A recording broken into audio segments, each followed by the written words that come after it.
Good evening students. TNPC Maths 7th sum பார்க்கலாம் வாங்க. Find the 11th term of AP is 6, 1, -4 etc. கொடுத்துருக்காங்க. சரிங்களா, இதில் வந்துட்டு நம்ம வந்து 11th term ஏதாவது ஒரு நம்பர் கொடுத்து அந்த term கண்டுபிடிங்க அப்படின்னு சொன்னாங்கன்னா அதுக்கு ஃபார்முலா வந்து TN that is equal to A plus N minus 1 into D. சரிங்களா, இதில் Nன்றது நமக்கு இதில் இருக்க நம்பர் எல்லாம் நமக்கு தெரிஞ்சிருச்சுன்னா ஓகே. N தெரியணும், என்னோட வேல்யூ, ஏ வேல்யூ, டியோட வேல்யூ வந்து நம்ம ஃபைண்ட் அவுட் பண்ணிக்கணும். தெரிஞ்சுட்டு அதை சப்ஸ்டியூட் பண்ணலாம். என்னன்றது எத்தனாவது டேர்ம்னு நாங்கள் கொடுத்துருக்காங்களோ ஃபைண்ட் அப்படின்னு கொடுத்துருக்காங்களோ அதுதான் என்ன. ஏன்றது ஃபஸ்ட்டு நம்பரு, டி செகண்ட் நம்பர்லேருந்து ஃபஸ்ட்டை கழிக்கிறது 1 to 1 - 6 அப்போ -5. இது எல்லாமே கண்டுபிடிச்சாச்சா, என் கண்டுபிடிச்சாச்சு, ஏ கண்டுபிடிச்சா, டி கண்டுபிடிச்சாச்சு. அப்போ இதில் சப்ஸ்டியூட் பண்ணிடலாம்ல.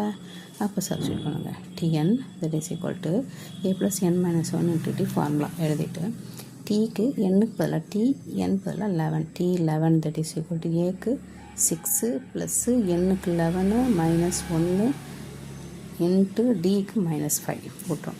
போட்டுட்டு 6 + 10 11 - 1 போயிடுச்சுன்னா 10 இன்ட்டு இங்கே இன்ட்டு தானே இருக்குது -5. ஃபஸ்ட்டு எப்போயும் மல்டிப்ளிகேஷன் தான் ஃபஸ்ட்டு செஞ்சிடணும். அப்போ மல்டிப்ளிகேஷன் -50 + 6 + -50. இந்த ப்ளஸ் ஆஃப் மைனஸ் வந்து என்னாச்சு, மைனஸ் ஆஃப் ப்ளஸ் வந்து மைனஸ் வரும். அப்போ 6 - 50 6 - 50 6 - 50 that is equal to -44 -44. இப்போ -40 போட்டது ஆன்சர். அதாவது 11th term that is equal to -44. Answer வந்து -44. சரியா? ஓகே கைஸ், ஏதாவதுனாக்கா கமெண்ட் பண்ணுங்கள், லைக் பண்ணுங்கள், சப்ஸ்கிரைப் பண்ணுங்கள்.